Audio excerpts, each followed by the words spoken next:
বাজার ম্যানিপুলেট যারা করেন, হঠাৎ করে পণ্যের দাম লাফ দেয়, এটার এগেনস্টে এটা একটা কাউন্টার ব্যালেন্স হিসাবে কাজ করবে। এটাও একটা উদ্দেশ্য। পুরো সাপ্লাই চেইনটা আমরা একটা এআই জেনারেটেড মডেলে নিয়ে আসব। যুদ্ধ যদি প্রলম্বিত হয়, এটির অভিঘাত তো সারা পৃথিবীতে পড়বে। আমরা তো আর পৃথিবীর বাইরে না। আমাদের এখানে কৃষক যারা তাদের পণ্য উৎপাদন করে, তারা অনেক সময় তাদের উৎপাদন মূল্যও পায় না। আবার ভোক্তা পর্যায়ে যখন পণ্যটা আসে, তখন দেখা যায় যে সেটি ক্রয়সীমার বাইরে। তো মাঝখানে অনেক অপ্রত্যাশিত ব্যয়ের সুযোগ থাকে, খরচের সুযোগ থাকে। আবার অনেক সময় যারা মধ্যস্বত্বভোগী, তারা পরিস্থিতিটাকে ম্যানিপুলেট করেন। তো বাজারের এই অব্যবস্থাপনাটা দূর করার উদ্দেশ্যে আমরা সিলেটে একটা পাইলট প্রকল্প হিসাবে এই কৃষকের হাটের উদ্যোগটা নিয়েছি, যাতে কৃষক সরাসরি এসে ভোক্তার কাছে তার পণ্যটি বিক্রি করতে পারেন। এতে কৃষকও ভালো দাম পাবেন, যারা কিনবেন তারাও ভালো দাম পাবেন। দুজনের জন্য একটা উইন উইন সিচুয়েশন। আর আজকের এই পাইলট প্রকল্পটিকে সফল করার জন্য সিলেটের প্রশাসন, ইউএনও এবং কৃষি সম্প্রসারণ অধিদপ্তর অনেক পরিশ্রম করেছেন।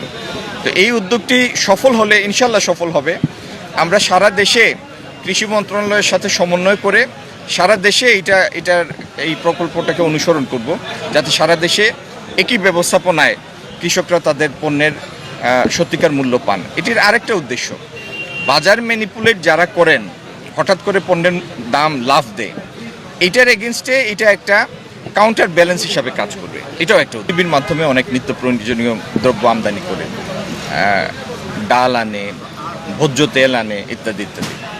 আবার আমাদের ব্যক্তি খাতের যারা ব্যবসায়ী, তারাও আনেন। তো এই যে টোটাল সাপ্লাই চেইনটা, একটা পণ্য ব্রাজিল থেকে আসলো চিনি, বা ভোজ্য তেল আসলো অন্য কোনো এক জায়গা থেকে, তারপরে সেটা চিটাগংয়ে নামলো, বাংলাদেশের বিভিন্ন জায়গায় সেটি যাবে, তারপরে পাইকারি হয়ে খুচরা পর্যায়ে বিক্রি হবে।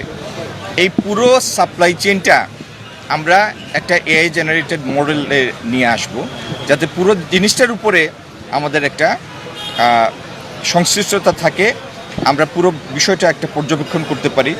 বাজারের উপরে, বাজারের প্রতিটা পদক্ষেপের সাথে, এবং যে পদক্ষেপগুলি আমরা নিতে যাচ্ছি, ক্রয়ের সিদ্ধান্ত, বুকিংয়ের সিদ্ধান্ত, আমদানি পর্যায়ে এলসি খোলার বিষয়টি, এই প্রত্যেকটা জিনিস যেন আমাদের সাথে আমরা একটা সংশ্লিষ্টতা থাকে সরকার হিসাবে, যাতে বাজার কোন অবস্থায় কখন যাচ্ছে, কি পরিমাণ পণ্য আছে, স্টক কি আছে, কার হাতে কি আছে, কখন কেনা দরকার, এই পুরো জিনিসটির সাথে সংশ্লিষ্ট থাকার জন্যই এই এআই জেনারেটেড মডেল। মধ্যপ্রাচ্যের যুদ্ধটি যদি প্রলম্বিত হয়, তাহলে তো আপনারা জানেন, একটা হচ্ছে স্ট্রেইট অফ হরমুজ প্রণালী দিয়ে যে সমস্ত জাহাজ আসে, সেই জাহাজ আসার পরিমাণ প্রতিদিন প্রায় 100 থেকে 105-10টি জাহাজ অতিক্রম করে।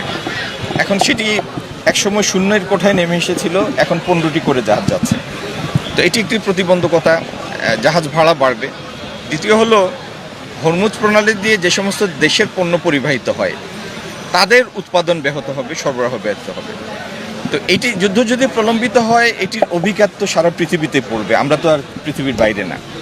তো এই প্রলম্বিত হলে কি হবে, সেটা আরেকটি বিষয়। এই মুহূর্তে যেন এটার অভিঘাত আমাদের মানুষের ক্রয়সীমার মধ্যে, ক্রয় ক্ষমতার মধ্যে না পড়ে, সেজন্য সরকার বিভিন্ন উপশমমূলক ব্যবস্থা নিচ্ছে।